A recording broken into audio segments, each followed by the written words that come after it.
I'm Heather Wilson, 29, working as a nurse in Seattle when my world imploded with a single phone call. "Miss Wilson, you're 3 months behind on your mortgage payments," the bank representative said. What mortgage? I'd never owned property in my life. The amount $623,000. My stomach dropped when I saw the signature. Perfectly forged, but not mine. The address belonged to my sister Amanda's beautiful new home. Tonight was our bi-weekly family dinner, and inside my bag sat a police report that would change everything. If you're watching this from somewhere around the world, I'd love to know where. Drop your location in the comments, hit subscribe, and stay tuned. For the moment, I exposed the betrayal that shattered my family forever. Before everything fell apart, I had what I considered a pretty good life. Nothing extraordinary, but satisfying in its simplicity. I'd been a registered nurse at Seattle Grace Hospital for 6 years, working in the pediatric ward. There's something incredibly fulfilling about helping sick children, even on the hardest days, when the outcomes are what we hope for.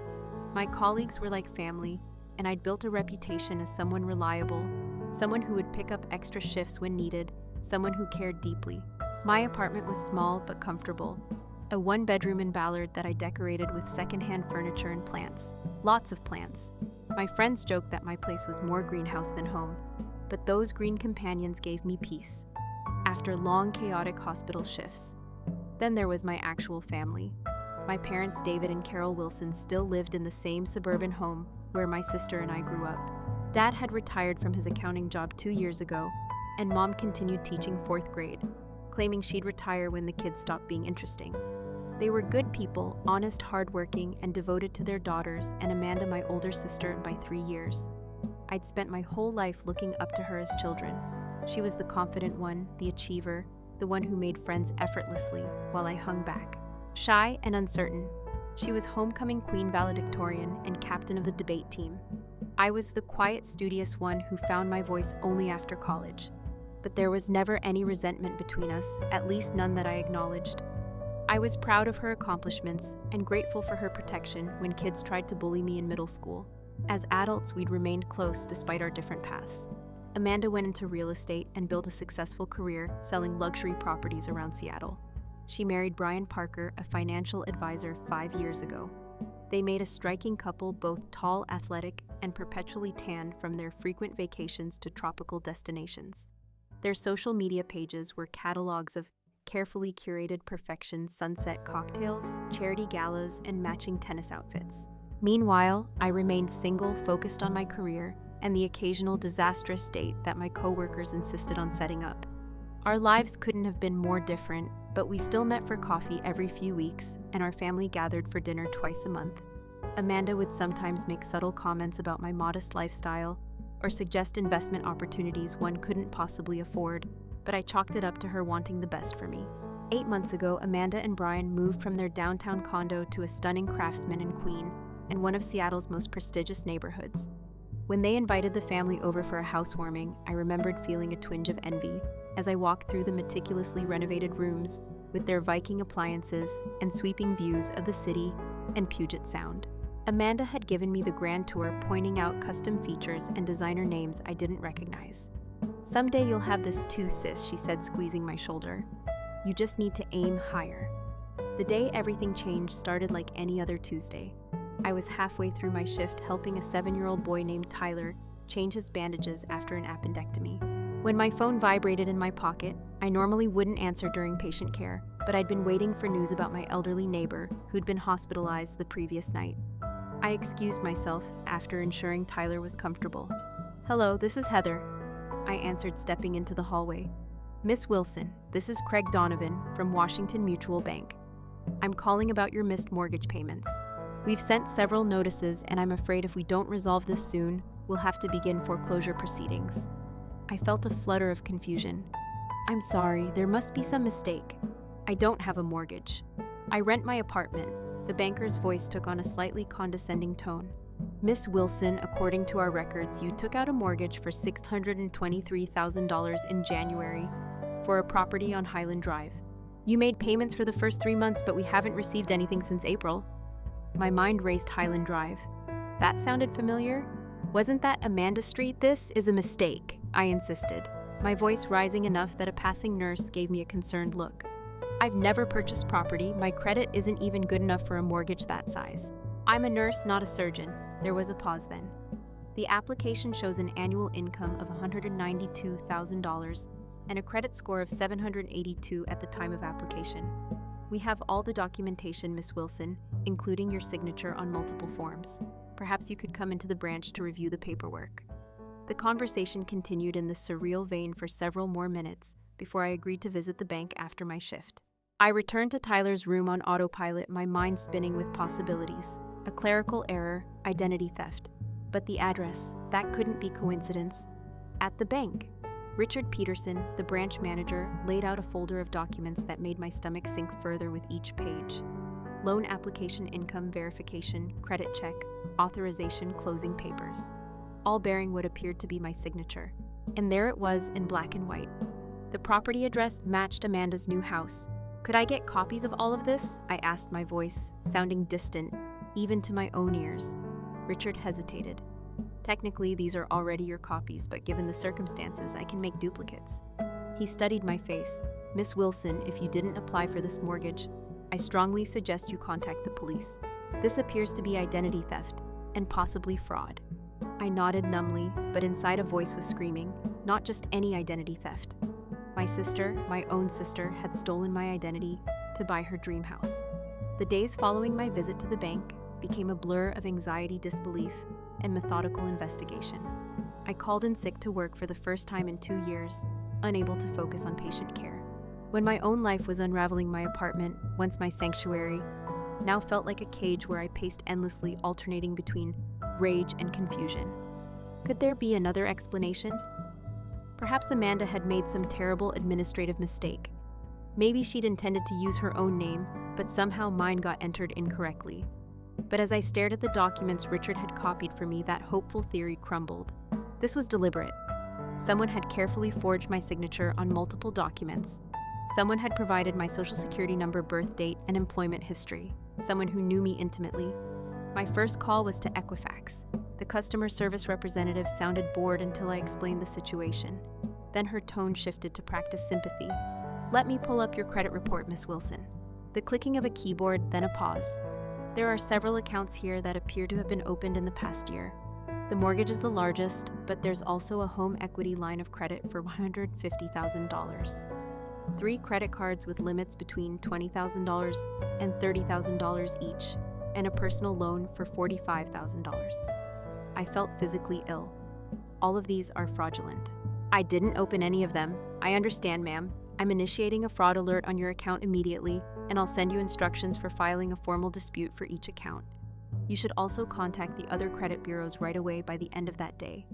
I'd spoken to all 3 major credit bureaus, placed fraud alerts, and discovered that my credit score, once a respectable 724, had plummeted to 546 due to the missed mortgage payments and maxed out credit cards.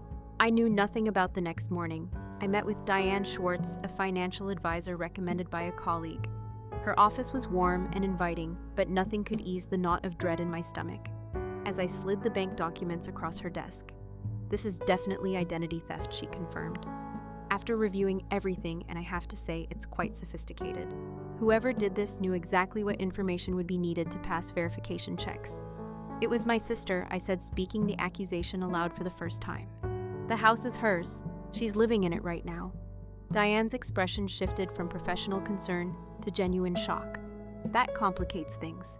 Family fraud is unfortunately common, but it presents unique challenges both legally and emotionally. What should I do legally? It's clear you need to file a police report. Without that, the banks won't recognize you as a victim rather than a participant. But I understand if you're hesitant to potentially send a family member to jail. I was hesitant. Despite the mounting evidence, I still couldn't fully process that. Amanda, my protector, my role model, would do this to me. There had to be more to the story before going to the police. I decided to gather more information. I contacted a handwriting expert named Marcus Bell, who compared the signatures on the mortgage documents to samples of my actual signature from my passport and work documents. These are forgeries, he concluded after careful examination. Good ones, but forgeries nonetheless. See these pressure points and the slight hesitation in the loop of the age. The forger was trying to be careful to mimic rather than write naturally. Could you testify to that if needed, I asked. Marcus nodded. I'd need to do a more formal analysis, but preliminarily, yes. Next, I began investigating Amanda's finances, which proved more difficult as her sister. I had no legal right to her financial information, but through social media and casual conversations with mutual friends, I pieced together troubling patterns. Despite their apparent wealth, Amanda and Brian had been facing financial difficulties for at least 2 years. Her real estate business had suffered during a market downturn. Brian had left his previous firm under circumstances no one would discuss clearly, and his new independent advisory business wasn't attracting the high net worth clients he'd anticipated. Yet their lifestyle hadn't changed. If anything, they'd become more extravagant with a new boat and membership at an exclusive country club. The most damning evidence came from my friend Stephanie, who worked at a luxury car dealership where Amanda had purchased a new Mercedes. I probably shouldn't tell you this, Stephanie said over coffee. But when they ran her credit for financing, it was a mess. Brian ended up paying cash, but I overheard them arguing about it in the parking lot. He said something like, "We can't keep doing this. The house was risky enough. The house, my house, according to the bank." I also discovered multiple credit accounts opened in my name, all linked to online statements with the contact email being a slight variation of my actual address. heatherwilson83@gmail.com, instead of my real heatherwilson1993@gmail.com. Easy to miss in verification processes, but clearly deliberate.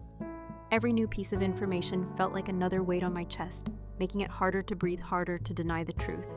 My sister, whom I trusted completely, had stolen my identity to finance a lifestyle she couldn't afford. She'd thrown me under the bus without hesitation, leaving me to deal with the financial and legal fallout when it all inevitably collapsed.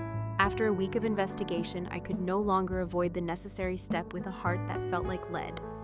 I drove to the Seattle Police Department's Financial Crimes Unit and asked to file a report for identity theft and fraud. The Seattle Police Department's Financial Crimes Office was nothing like the dramatic police stations from TV shows. Instead, it occupied part of a nondescript municipal building with fluorescent lighting and outdated furniture. I sat in a hard plastic chair for nearly an hour before a detective could see me clutching a folder containing all the evidence I'd gathered. Heather Wilson, a woman in her 40s with short brown hair and tired eyes, approached. "I'm Detective Rachel Thompson. Sorry about the wait. Follow me." She led me to a small interview room with a table, 3 chairs, and absolutely nothing else except a wall-mounted camera in the corner. Detective Thompson noticed me eyeing it. "Standard procedure," she explained, "helps protect both you and us. Now I understand you're here to report identity theft." "Yes," I said, my voice smaller than I intended by my sister. Something flickered in Detective Thompson's expression. Surprise, maybe even sympathy, before her professional demeanor returned. "I see that's unfortunately more common than you might think. Tell me everything from the beginning." For the next 2 hours, I walked her through the whole story. The bank called the mortgage. I never applied for the credit cards and loans opened in my name. The house my sister was living in, purchased with my stolen identity. Detective Thompson took detailed notes, occasionally asking clarifying questions. She seemed particularly interested in the timeline and how Amanda might have obtained my personal information. "Do you share any financial accounts? Safety deposit boxes? Has she ever lived with you as an adult?" "No, to all of those. But we're close. Or I thought we were. She's been to my apartment countless times. My important documents are in a file cabinet in my home office, not locked." I felt foolish admitting this. I never thought I needed to protect myself from my own sister. Detective Thompson's expression softened slightly. "No one expects this from family. It's not your fault." After I finished my account, she leaned back in her chair. "Miss Wilson, I want to be clear about something. Filing this report means we will investigate fully. And if the evidence supports your claims, your sister could face serious criminal charges. Identity theft and mortgage fraud are felonies. She could go to prison. Are you prepared for that?" The question hit me like a physical blow. Was I prepared to be responsible for sending Amanda to prison? For destroying her life, her marriage, her career? I thought about our childhood, how she taught me to ride a bike, helped me with homework, stood up for me against bullies. I thought about our parents who would be devastated. But then I remembered my ruined credit score, the $623,000 debt in my name, the violation of trust so profound I could barely comprehend it. "Yes," I said finally, "I need to protect myself." If she faces consequences for what she did, that's her responsibility, not mine. Detective Thompson nodded. I understand this is difficult. We'll handle the investigation with discretion, but I can't promise confidentiality, especially if charges are filed. These cases become public record. I understand. She pushed a form across the table. This is the official identity theft report. Read it carefully before signing. As I signed the report, my real signature, not the forged one on the mortgage documents, I felt a strange mix of relief and dread. The machinery of justice was now in motion, and I couldn't stop it even if I wanted to. Stephanie was waiting for me in the lobby. I'd asked her to come for moral support, knowing I'd need a friendly face after taking such a momentous step. How did it go? She asked, pulling me into a hug. About as well as accusing your sister of felony fraud. Can go, I replied, attempting humor, but hearing the tremor in my voice. You did the right thing, Heather. What she did was unforgivable. We went to a nearby coffee shop where Stephanie listened as I processed my swirling emotions. The detective said they'll begin investigating right away. They'll contact the bank subpoena records, maybe even interview Amanda. How do you think she'll react? I stared into my untouched latte. She'll deny it at first. Amanda's always been good at lying when cornered. Then she'll try to justify it somehow, make it seem like she was doing me a favor, or had every intention of paying everything back. Do you think she did intend to pay it back? I mean, I considered this maybe in some abstract way. But the practical reality, she and Brian were already missing payments. They never had a plan beyond using my identity to get what they wanted in the moment. 2 days later, Detective Thompson called with an update. We've confirmed your suspicions, Miss Wilson. The mortgage application was submitted online using your personal information, but from an IP address traced to your sister's previous residence. We'll also investigate her husband's potential involvement. Financial crimes like this are rarely committed by just one person in a household. Brian, I hadn't even considered his culpability until now. But of course he would have known as a financial advisor. He might even have helped orchestrate the whole scheme. There's more. Detective Thompson continued. We've discovered evidence suggesting they were planning to declare bankruptcy in your name once the debts became unmanned viable. There are searches from their home computer about bankruptcy laws and identity abandonment. The calculated nature of their betrayal stunned me. They hadn't just stolen my identity. In a moment of desperation, they'd planned to utterly destroy my financial future while protecting their own. A week after filing the report, I received the official police documentation, a comprehensive dossier detailing the evidence against Amanda and Brian. Bank records showing transfers from accounts in my name to their personal accounts. Loan applications with forged signatures, credit card statements showing purchases at stores and restaurants. I never visited in amounts I could never afford.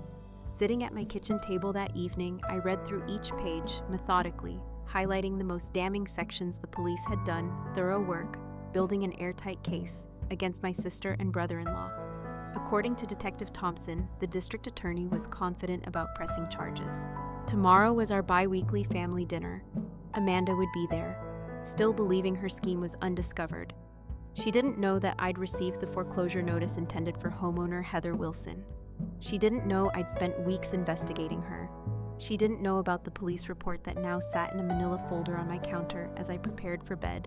My phone chimed with a text from my mother. Looking forward to seeing my girls tomorrow. I'm making your favorite lasagna. Love you both. The casual normalcy of it broke something in me. I cried for the first time since this nightmare began. Not just for myself, but for our parents whose world was about to shatter. In the morning, I rehearsed what I would say, how I would remain calm and dignified. When I confronted Amanda, I wouldn't scream or name call, though God knows she deserved it. I would simply present the evidence and let the truth speak for itself. As I was getting dressed for dinner, my phone rang. It was my mother.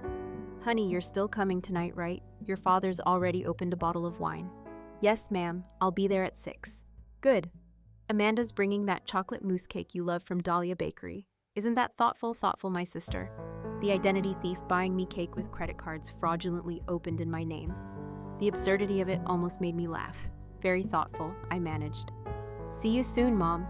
I took the police report into my bag and headed out the door, steeling myself for the confrontation that would forever change our family. I spent nearly an hour deciding what to wear to the dinner. A strange fixation given the circumstances, but somehow it felt important. I settled on a simple navy dress, professional and serious. not my usual casual attire for family gatherings. But this was no ordinary dinner. I applied my makeup, carefully determined that Amanda wouldn't see how much she'd hurt me. I wouldn't give her the satisfaction. As I drove to my parents' home in Bellevue, memories flooded back of happier family dinners. Mom's birthday last year, when Amanda and I had coordinated to surprise her with tickets to see Hamilton Christmas 2 years ago, when Dad had gotten tipsy on eggnog and started singing carols in an operatic voice, until we were all crying with laughter. Countless Sunday dinners where we'd shared stories, advice, and gentle teasing. Tonight would be the last of those dinners, at least in any form I recognized. After tonight, nothing would ever be the same. I parked a block away, needing a moment to compose myself before entering. As I walked toward the house, I spotted Amanda's white Range Rover in the driveway, the same Range Rover she'd proudly shown off 3 months ago, claiming it was a reward she'd given herself for closing a big property deal. Had that been a lie too? Was it purchased with fraudulent credit in my name? The familiar smell of my mother's lasagna greeted me as I approached the front door. For a second, I considered turning around, driving home, pretending I'd fallen ill. I could confront Amanda privately, give her a chance to make things right without public humiliation. But then I remembered the bankruptcy searches Detective Thompson had mentioned. Amanda and Brian had planned to leave me financial ruined while they walked away unscathed. They deserved no mercy. I rang the doorbell, feeling the weight of the police report in my bag like a brick. Heather.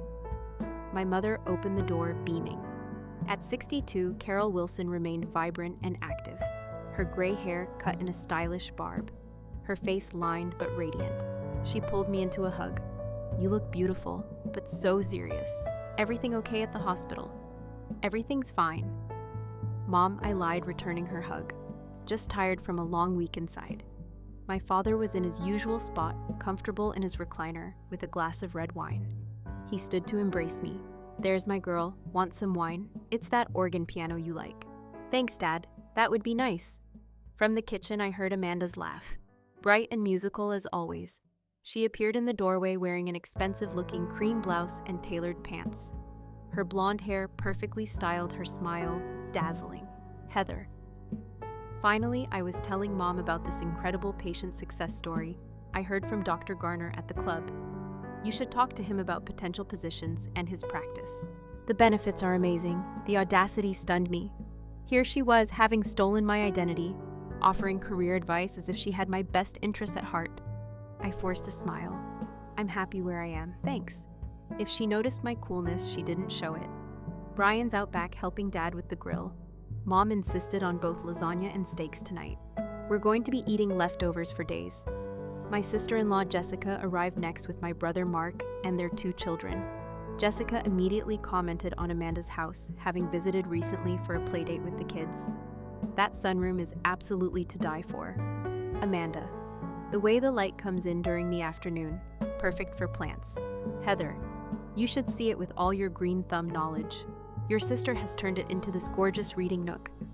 Amanda shot me a quick, almost imperceptible glance before jumping in. "Oh, we're still working on it. The renovation is taking forever." Contractors, am I right? I bit my tongue. That sunroom, like the rest of the house, had been purchased with my stolen identity. Dinner proceeded with excruciating normalcy. Dad carved the steaks while Mom served generous portions of lasagna. Wine flowed freely. Mark talked about his new project at the architectural firm. The kids chatted about school and soccer. Amanda expertly deflected any questions about their finances or the house, always steering the conversation to someone else's affairs. "Heather, you're quiet tonight," my father observed as we neared the end of the main course. "Rough week," I sat down my fork carefully. "You could say that. Anything you want to talk about?" Mom asked, her forehead creasing with concern. Amanda jumped in before I could respond. "Oh, leave her be, Mom. Not everyone needs to process everything out loud like me." She laughed, flipping her hair. "Some people just need to mull things over privately." The irony was almost too much. Here was Amanda, who had committed crimes that would soon become very public record, advocating for my privacy. "Actually," I said, meeting my sister's eyes directly, "there is something I need to discuss with all of you." A flicker of unease crossed Amanda's face, quickly replaced by her usual confidence. "Smile. Sounds serious. Let's at least have dessert first." "I brought the chocolate mousse cake from Dahlia that you love." "Heather, that can wait," I said firmly. The table fell silent. Even the kids sensed the sudden tension, their playful banter ceasing. "Mark, Why don't you take the children into the living room? My mother suggested, her instincts for family drama finely tuned. After decades of mediating between siblings, I think they've been promised some screen time. Once the children were settled with tablets in the other room, I reached into my bag and pulled out the manila folder. My heart pounded so loudly I was certain everyone could hear it. Amanda's eyes fixed on the folder, her smile faltering slightly. "What's that, honey?" my father asked. I took a deep breath. The moment had arrived. There was no turning back. "This," I said, placing my hand on the folder, "is a police report." The silence around the table deepened. My mother's eyes widened. My father set down his wine glass carefully. Brian, who had been largely quiet throughout dinner, suddenly looked alert, his gaze darting between the folder and Amanda. "A police report."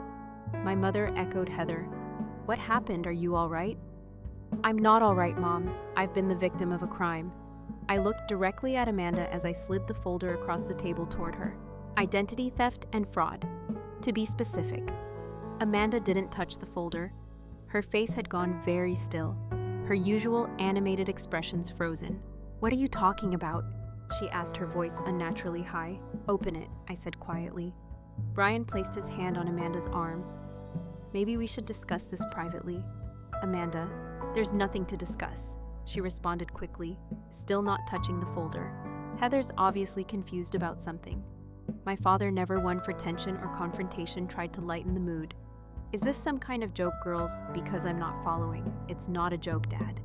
I reached across the table and flipped open the folder myself, revealing the first page of the police report, with its official letterhead and case number.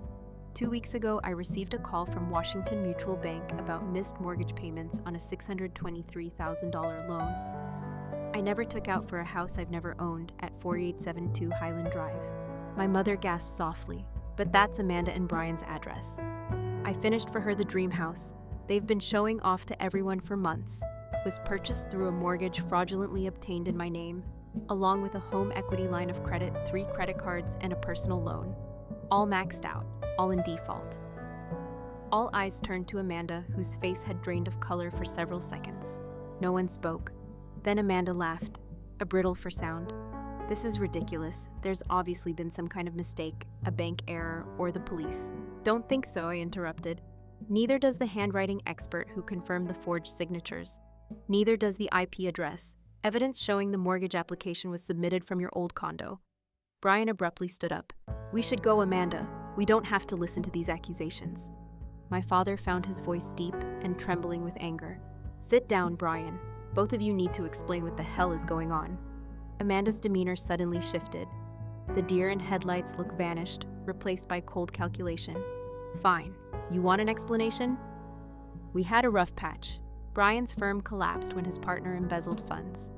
My commissions dried up during the market correction. We were about to lose everything we'd worked for. So you decided to steal my identity," I asked incredulously, "to saddle me with over $800,000 in debt I knew nothing about. It was supposed to be temporary." Amanda's voice rose once the market recovered. Once Brian's new clients came through, we were going to refinance everything properly. "That's a lie," I said quietly. "The police found your searches about declaring bankruptcy in my name. You were never going to make this right. You were planning to destroy my financial future to save yourselves." My mother began to cry softly. My father's face had turned an alarming shade of red. "Amanda," he said, his voice dangerously quiet. "Tell me this isn't true. Tell me you didn't do this to your sister." For a moment, Amanda seemed on the verge of another denial. Then her shoulders slumped. "We were desperate. You don't understand what it's like. Having achieved a certain lifestyle, certain status, and then watching it all slip away. People were counting on us to be successful. Clients, friends, family. Everyone, I was counting on you to be my sister," I said, my voice breaking. "To love me, not betray me." Brian suddenly turned on Amanda. "I told you this would blow up in our faces. I told you we should have found another way." "There was no other way," Amanda shouted back. "Your brilliant investment strategies lost us everything. What was I supposed to do? Not commit felony fraud." "Using your sister's identity," Brian retorted. "Do you have any idea what this means?" "We could go to prison, Amanda." My parents watched this exchange in stunned silence. Then my father stood up, his hands shaking. "Get out, both of you. Get out of my house, Dad, please." Amanda began, her eyes filling with tears, whether genuine or calculated. I couldn't tell anymore. You have to understand. I understand perfectly. He cut her off. You stole from your sister. You lied to all of us. You were willing to destroy Heather's life to maintain your facade. I don't even recognize you anymore. My mother, still crying, looked at Amanda with devastation. How could you do this? After everything we taught you about honesty, about family. What happened to you, Amanda? Nothing happened to me, Mom. Amanda said, a hint of defiance returning. I just refused to fail. Unlike the rest of this family, I have ambition. I have standards. Do you think I wanted to end up like Heather, living in a tiny apartment with plants as my only companions? The casual cruelty of her words stunned me. Is that what you really think of my life? That it's some kind of failure because I don't have a mansion or a luxury car? You could have had more, Amanda said bitterly. You're smart enough, but you've always settled for less. Honestly, it's not like you were even using your good credit score for anything important. Brian grabbed her arm. Enough, Amanda. We're leaving now. He turned to me, his expression a mixture of anger and fear. This isn't over, Heather. You have no idea what you've done by filing that report. I know exactly what you've done, I replied steadily. I've protected myself from criminals. That's what you both are, criminals. And now you'll face the consequences. As they gathered their things to leave, my mother called after Amanda. The police. Will they arrest you? Amanda paused at the door for a moment. Her mask slipped, and I saw genuine fear in her eyes. I don't know, Mom. Probably after they left. The three of us sat in stunned silence. My father poured himself another glass of wine, his hands still shaking. My mother wiped her tears with a napkin, looking suddenly older than her years. I should have seen it, she said finally. All those extravagant purchases. The house we knew they couldn't afford. I just thought they were being irresponsible with their money, not this. None of us saw it, I said, reaching for her hand. I never imagined Amanda capable of something like this. Not to a stranger, and certainly not to me. My father looked at the police report, still open on the table. What happens now? The district attorney will decide whether to press charges given the evidence. Detective Thompson thinks it's almost certain Amanda and Brian will be arrested probably within the week. And the deaths? My father asked ever the accountant. The mortgage, the credit cards. I'm working with the banks to clear my name. It's a long process, but the police report helps establish that I'm the victim, not a willing participant. My credit is still destroyed, at least for now. We sat together for hours that night, processing the shock, the betrayal, the uncertain future. My brother Mark returned from putting his children to bed, and we explained everything. His initial disbelief gave way to rage on my behalf. I'll testify against her if needed, he said fiercely. What she did to you is unforgivable. As I drove home that night, I felt hollowed out, as if something essential had been scooped from my chest.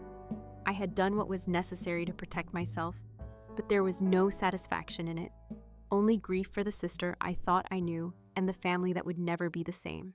The immediate aftermath of that fateful dinner unfolded like scenes from someone else's life, a television drama I was somehow starring in without having auditioned for the role. 3 days after the confrontation, Detective Thompson called to inform me that arrest warrants had been issued for both Amanda and Brian. They were taken into custody at their home, my home. According to the fraudulent mortgage, and charged with multiple felonies: identity theft, fraud, forgery, and conspiracy. Their arrests made the local news. Prominent Seattle realtor and financial advisor charged in identity theft scheme. Read the headline. The article mentioned that the victim was Amanda's sister, though thankfully withheld my name. Still, anyone who knew our family could easily figure it out.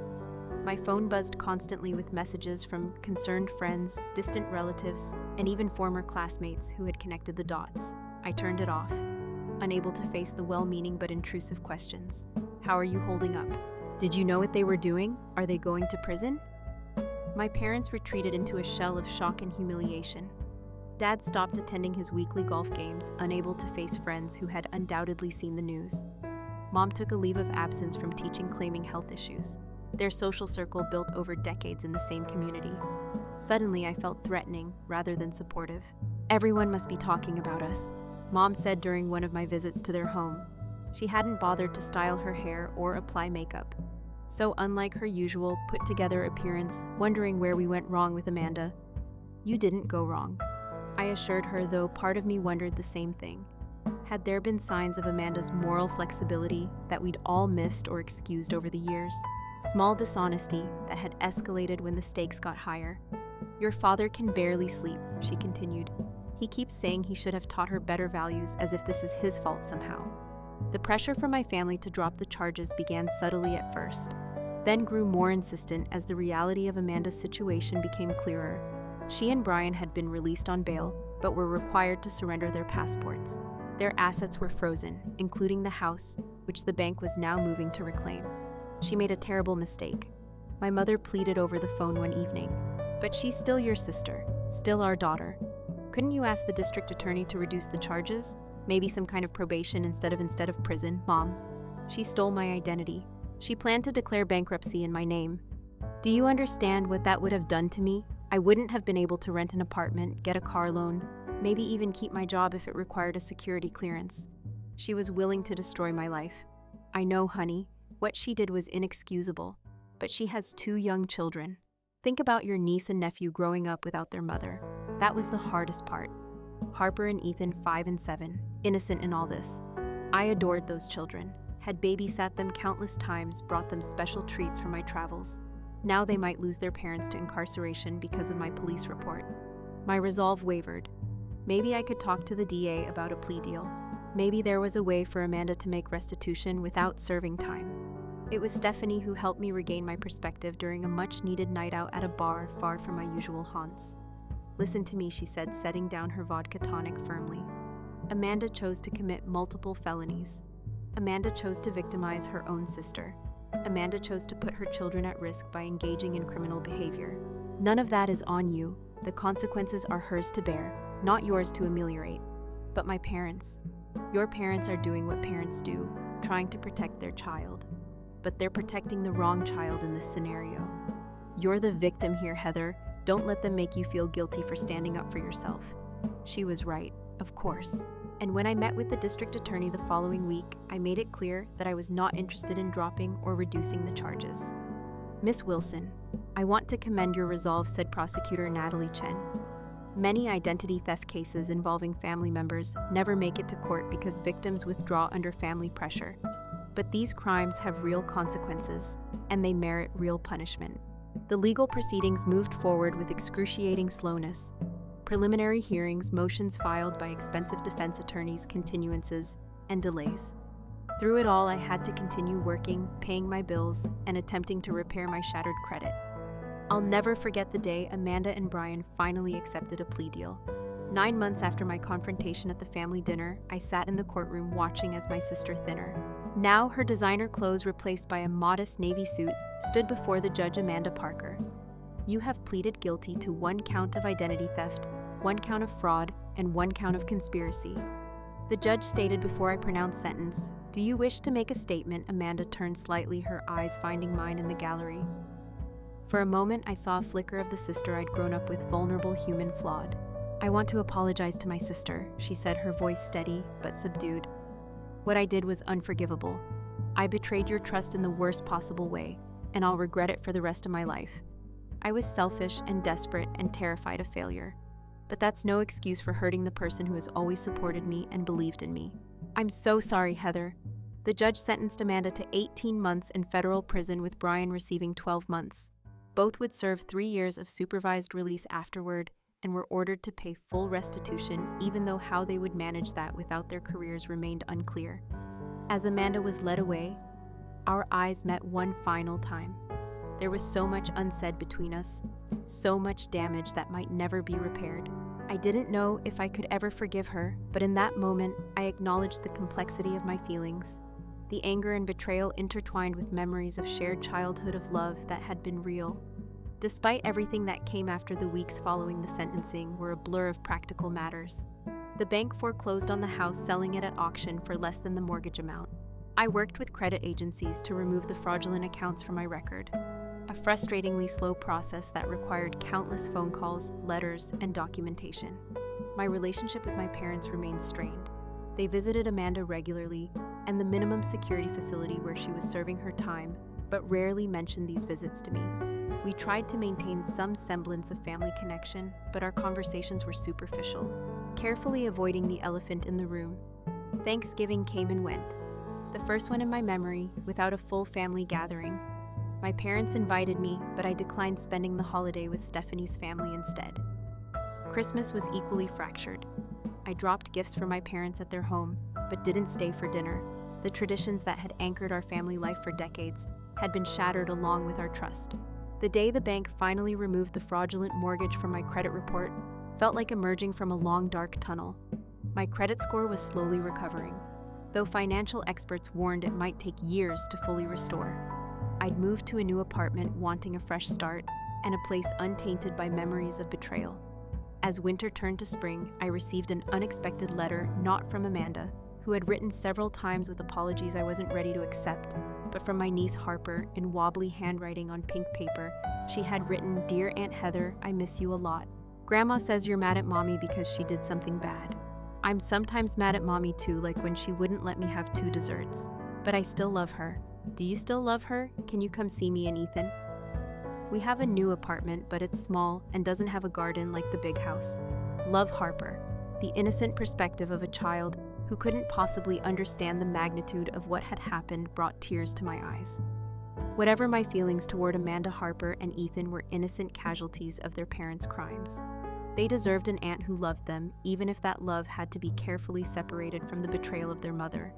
I called my parents that evening and asked if I could visit the children. The relief in my mother's voice was palpable. "They ask about you all the time," she said. "We've been caring for them while Amanda and Brian are away. They would love to see you. That we can visit with my niece and nephew became the first tentative step toward healing. Not forgiveness exactly, but a recognition that family bonds, even when severely damaged, don't simply disappear. They transform, requiring new boundaries, new expectations, new definitions of trust." The day Amanda's house was finally sold at foreclosure auction, I drove by one last time. Another family's moving truck was parked in the driveway, children running excitedly across the lawn that had briefly on paper been mine. I felt no attachment to the property that had caused so much pain, only a sense of closure as I drove away. Some betrayals change you forever. I would never again be the trusting, somewhat naive person I was before discovering my sister's fraud.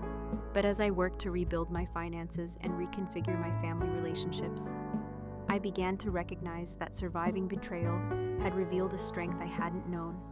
I possessed the courage to stand up for myself, to set boundaries, to demand respect, even from those I loved. 6 months after Amanda began serving her sentence, the foreclosure sign came down from in front of the Highland Drive house. Another family moved in, unaware of the drama that had unfolded within those walls. I drove past, occasionally feeling a strange mix of emotions, not regret or envy, but something more complex.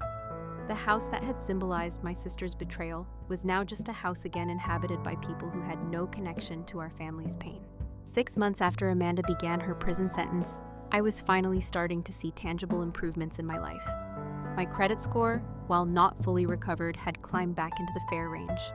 The fraudulent accounts had been removed from my record, though explanatory notes remained that would require clarification for years to come whenever I applied for credit.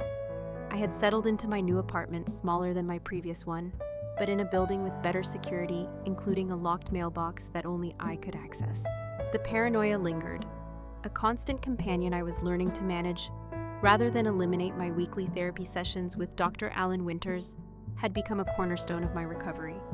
Initially reluctant to share my story with yet another stranger, I'd found unexpected relief in having a neutral space to process my complicated emotions without judgment. Family betrayal creates a unique kind of trauma, Dr. Winters had explained during one of our early sessions. The people we expect to protect us become the source of harm. It fundamentally challenges our ability to trust. "Will I ever trust anyone again?" I'd asked. Only half joking. "You'll trust differently," she'd replied. "More carefully, more intentionally. That's not necessarily a bad thing." She was right.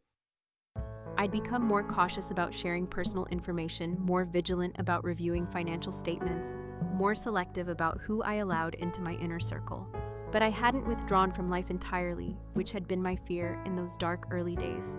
My relationship with my parents was slowly healing, though it would never return to what it had been. The strain of divided loyalties, their natural instinct to support Amanda despite her crimes, my legitimate need for validation as the victim, created an underlying tension that colored our interactions. But we were trying, all of us. Sunday dinners had resumed, though less frequently, and with a careful avoidance of certain topics. Your father and I visited Amanda yesterday, my mother mentioned during one such dinner, watching my face carefully for a reaction. How is she, I asked, surprised by my own genuine curiosity. Managing, teaching an ESL class to other inmates. She asked about you. I nodded, but offered no response. I still wasn't ready to visit Amanda to face her across a prison table and hear more apologies that couldn't undo what she'd done. Maybe someday, but not yet. My father, who had been mostly silent on the subject of Amanda for months, suddenly spoke up. She's different than there, humbled. I think she's finally understanding the magnitude of what she did to you. It was the first time he had so clearly acknowledged me as the victim, rather than focusing on Amanda's suffering. The validation, though long overdue, meant more than I could express. Thank you for saying that, Dad, I said quietly. The most unexpected support came from extended family who had seemed distant or judgmental in the immediate aftermath of the scandal. My cousin Rachel, who I'd never been particularly close to, reached out with a surprising revelation. I never told anyone in the family, she confided over coffee, but my college roommate stole my identity.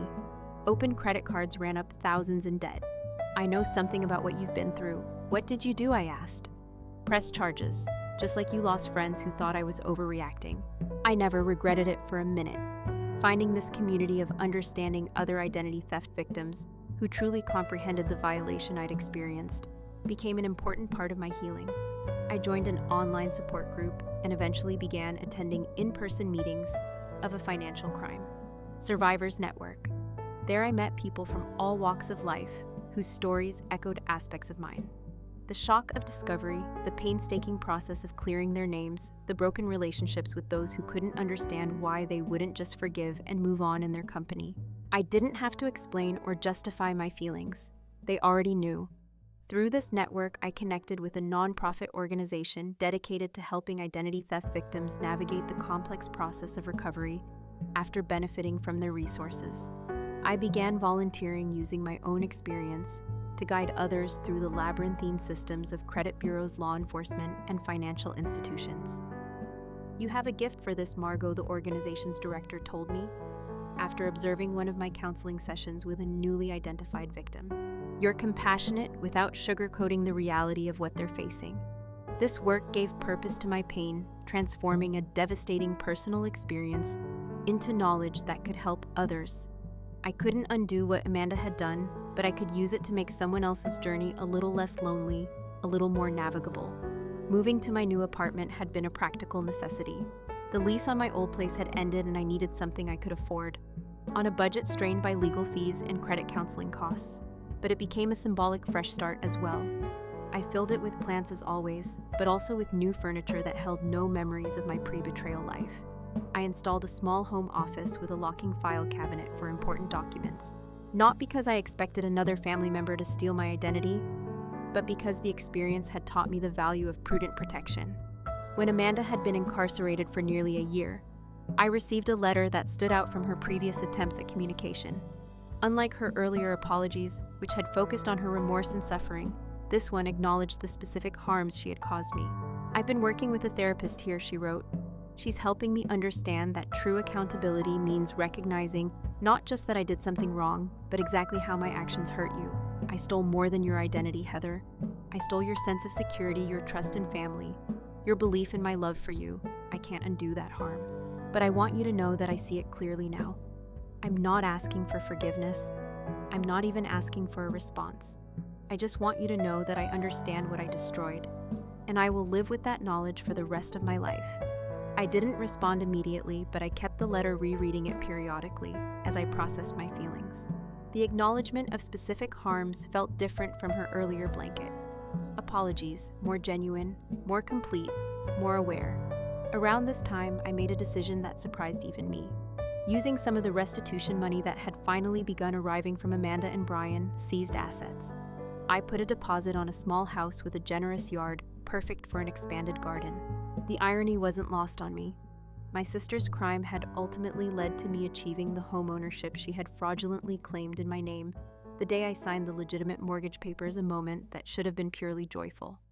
I experienced an unexpected wave of emotion sitting in the loan officer's office reviewing documents remarkably similar to those that had been forged in my name. I felt a strange closing of a circle.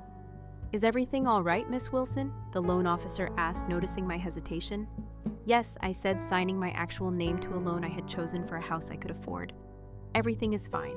Better than fine, actually." Taking ownership of my new home became a powerful act of reclamation. I painted the walls colors I loved, planted a vegetable garden in the backyard, and invited friends for a housewarming party. My first real celebration since before the identity theft discovery. Stephanie brought champagne and a doormat that read, "Not today, identity thieves." Dark humor that made me laugh despite myself. My parents came to bringing a houseplant and awkward good wishes. They were trying in their way to support this new chapter while still maintaining their relationship with Amanda. "It's a lovely home, Heather," my mother said, hugging me tightly. "We're so proud of you for buying a house." I asked for everything. My father clarified for how you've handled all of this with dignity and strength. It wasn't complete healing that would take years more if it ever fully arrived, but it was acknowledgement, and that mattered. 2 weeks after my housewarming, I did something I'd been considering for months. I drove to the Federal Correctional Institution where Amanda was serving her sentence and added my name to her visitors list. I wasn't ready to see her yet, but I wanted the option available when and if that day came. As I continue rebuilding my life, I've come to understand that healing isn't a destination, but a process. Some days I feel strong and forward-looking others. The betrayal feels fresh and raw. I've learned to accept both realities as part of my journey. What happened between my sister and me is a story with no neat ending, no perfect resolution.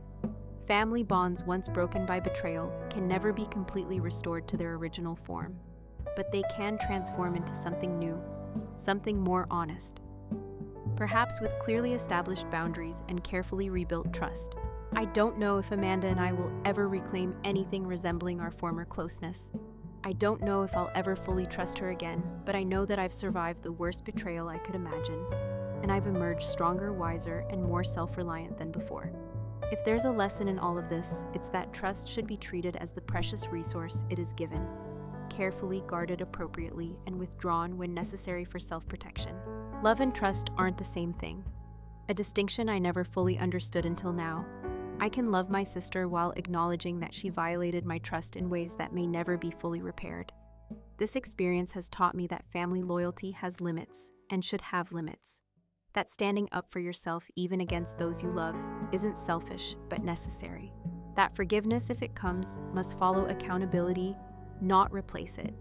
I'm still writing my story, still finding my way forward. But I know this much. I refuse to be a victim in silence. I refuse to sacrifice my financial future to protect someone who hadn't protected me. I refuse to accept betrayal as the price of family peace. And in those refusals, I found my strength. What about you? Have you ever experienced betrayal from someone you trusted completely? How did you handle it, and what boundaries did you establish afterward? I'd love to hear your stories in the comments below. If this account has helped you feel less alone in your own experience of family betrayal, please consider giving it a like and subscribing to my channel for more real-life stories of resilience and recovery. Share with someone who might be struggling with similar issues. Sometimes knowing others have walked the same difficult path can make all the difference. Thank you for listening to my story, and remember, protecting yourself isn't selfish. It's necessary for survival and eventual healing.